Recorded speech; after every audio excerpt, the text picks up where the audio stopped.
He's an actor, entrepreneur, and athlete. He is considered to be one of the greatest, if not the greatest, basketball player of all the time. He's worth over $1 billion and his brand grosses over $2.25 billion. He's Michael Jordan and this is his top 10 rules for success. Enjoy. Every day, the first person there before the sun would be Jordan. And he was there because he wasn't good. He would work with a batting instructor and work all day long and be the last person to leave every night also. I asked him what it was like for him in the morning. And Jordan said, I get up before the sun comes up and I make myself some breakfast by myself. He was down there alone.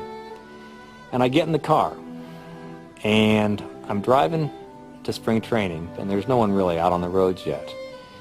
And I look at the seat next to me and I see my dad.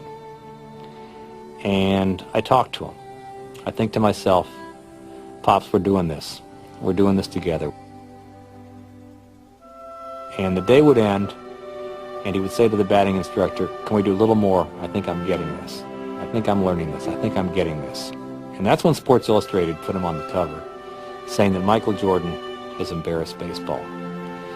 And as I would watch him there every night as the sun was going down and the other ball players had left, and I would see this guy working to get better, Michael Jordan working to get better, I couldn't help thinking that if you ever have children, you ought to pray that they grow up someday to embarrass you like this.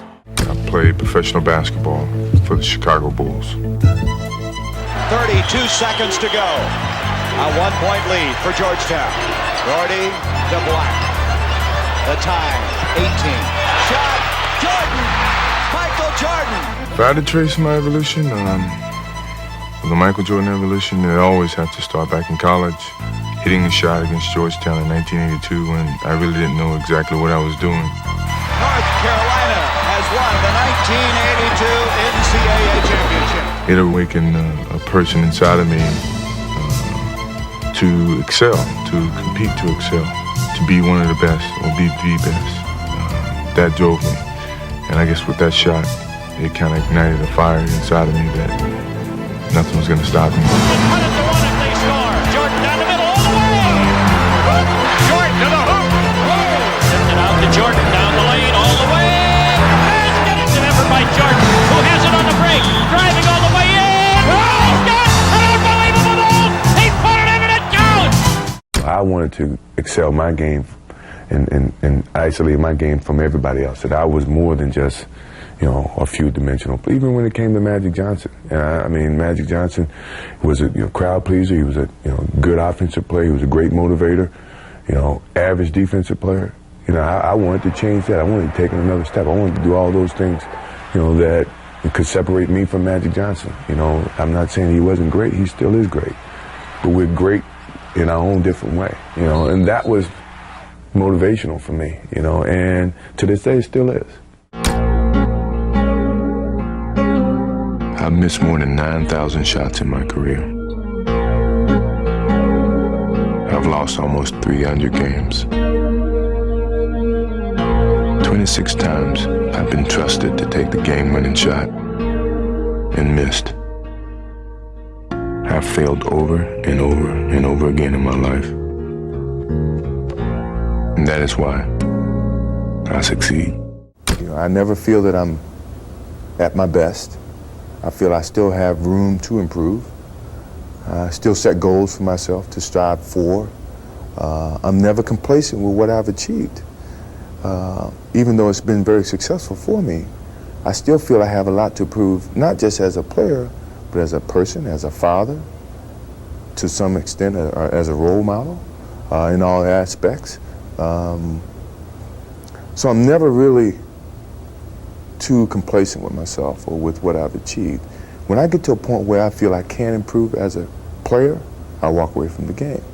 I still feel that I have a plateau that I hadn't reached yet in terms of my skills or my expectations of myself. I'm always going to expect myself to do certain things or surpass certain things. As long as I believe that, then my road to success is going to continue to expand.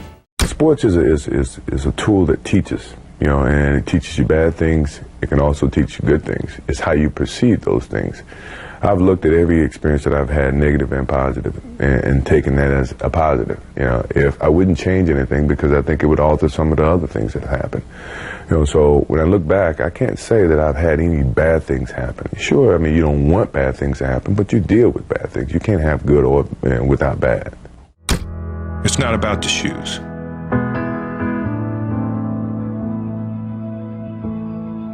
It's about knowing where you're going, not forgetting where you started.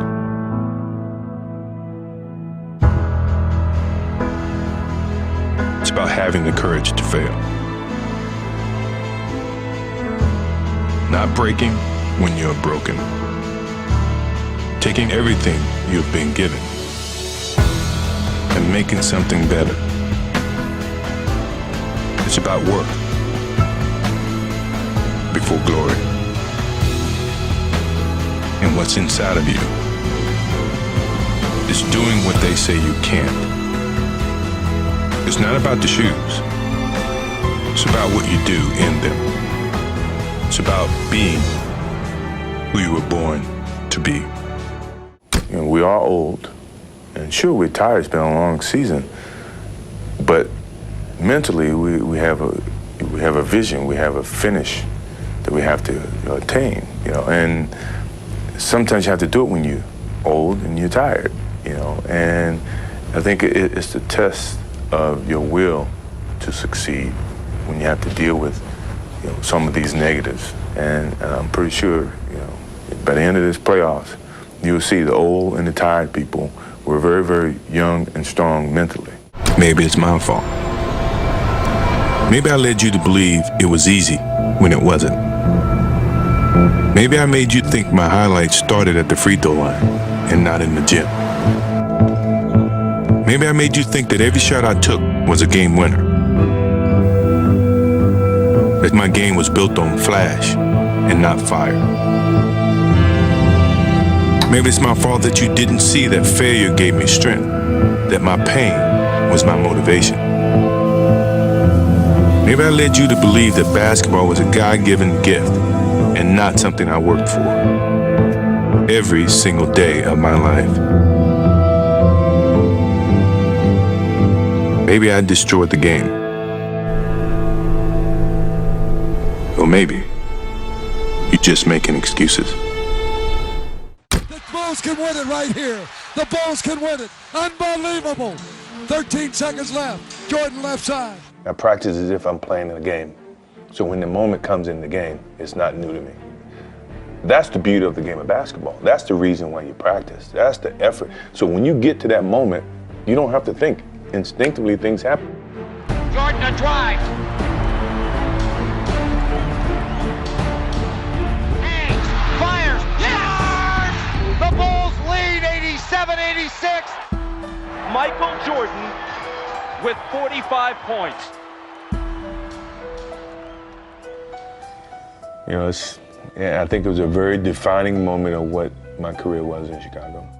The Chicago Bulls have won their 6th NBA championship.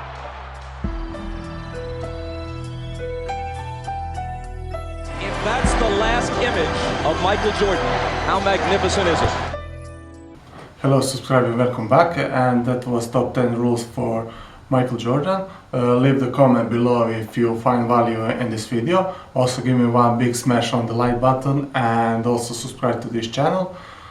And I hope you're enjoying. I appreciate your time, and as always, thank you for watching and have a good rest of the day. Enjoy.